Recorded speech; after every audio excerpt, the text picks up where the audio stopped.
ഏറ്റവും പ്രധാനപ്പെട്ട ആ ചടങ്ങിലേക്ക്.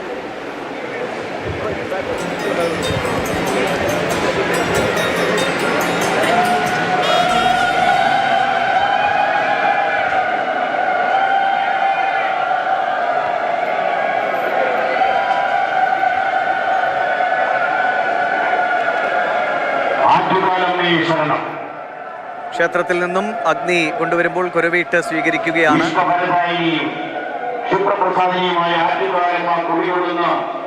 സ്ത്രീകളുടെ ശബരിമലയായ ആറ്റുകാൽ ഭഗവതി ക്ഷേത്രത്തിലെ ഈ വർഷത്തെ പൊങ്കാല മഹോത്സവത്തിന് എത്തിച്ചേർന്നിരിക്കുന്ന എല്ലാ ഭക്തജനങ്ങളെയും ആറ്റുകാൽ ഭഗവതി ക്ഷേത്രം ട്രസ്റ്റിന്റെ ഭക്തിനിർഭരമായ പൊങ്കാല ആശംസകൾ.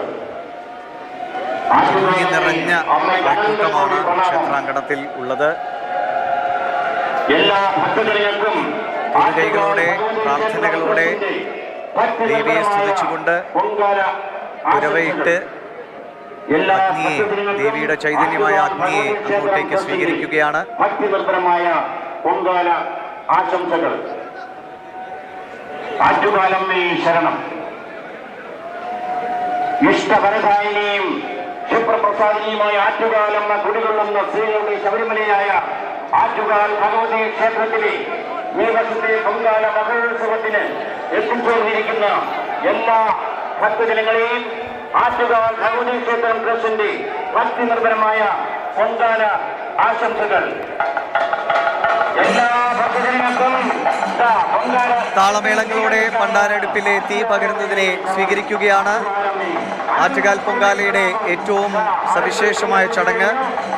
പണ്ടാരടുപ്പിൽ തീ പകരുന്നതോടെ ഇനി ക്ഷേത്രനഗരി അനന്തപുരി എല്ലാം പൊങ്കാല അടുപ്പുകളിൽ തങ്ങളുടെ വിശ്വാസത്തിന്റെ, പ്രതീക്ഷയുടെ, ആഗ്രഹങ്ങളുടെ ഒക്കെ പൂർത്തീകരണം എന്ന നിലയ്ക്ക് പൊങ്കാല അടുപ്പുകളിൽ അമ്മമാരുടെ പ്രാർത്ഥനകൾ നിറയുകയാണ്.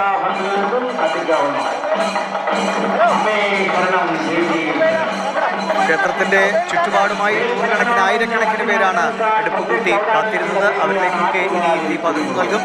ഒപ്പം മറ്റിടങ്ങളിൽ കൃത്യം 10:30 തന്നെ പൊങ്കാല നിവേദിക്കുന്ന അല്ലെങ്കിൽ തീ പകർന്നു നൽകിക്കൊണ്ട് ആ ചടങ്ങിലേക്ക് ആളുകൾ കടന്നു കഴിഞ്ഞു.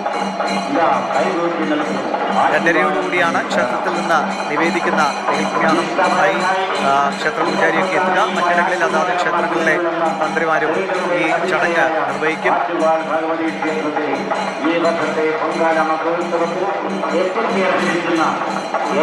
ആ മൺകലങ്ങളിൽ തിളച്ചുമറിയുക ഓരോ മനുഷ്യന്റെയും പ്രതീക്ഷകളും വേദനകളും സ്വപ്നങ്ങളും എല്ലാമാണ്. ദേവിയോട് മനമുരുകിയുള്ള പ്രാർത്ഥനയാണ്. നന്മയിലേക്ക്, ഐശ്വര്യത്തിലേക്ക്, സമാധാനത്തിലേക്ക്, സന്തോഷത്തിലേക്ക് സർവരെയും നയിക്കണമേ എന്ന പ്രാർത്ഥനയോടെ ഓരോ പൊങ്കാല എടുപ്പുകളും എരിയുന്ന നിമിഷം നമ്മൾ കാണുന്നു.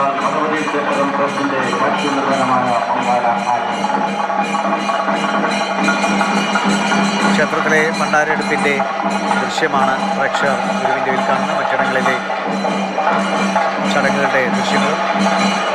ആയിരക്കണക്കിന്, പതിനായിരക്കണക്കിന് ആളുകളാണ് ആറ്റുകാലിലേക്കുള്ള വഴികളിലും തിരുവനന്തപുരം നഗരത്തിലെ പ്രധാന വഴികളിലും ഇടവഴികളിലുമെല്ലാം പൊങ്കാല അർപ്പിക്കുന്നത്. തീ പകർന്നു നൽകുന്ന ഓരോ അടുപ്പിൽ നിന്നും മറ്റടുപ്പിലേക്ക് അങ്ങനെ ഓരോരുത്തരായി തീ പകർന്നു നൽകിക്കൊണ്ടാണ് കൈമാറി കൈമാറി കൈമാറി അങ്ങനെ തങ്ങൾ കഴിഞ്ഞ ഒരു വർഷമായി കാത്തിരുന്ന ഏറ്റവും വിശിഷ്ടമായ ചടങ്ങിലേക്ക് ഓരോരുത്തരും കടക്കുന്നത്.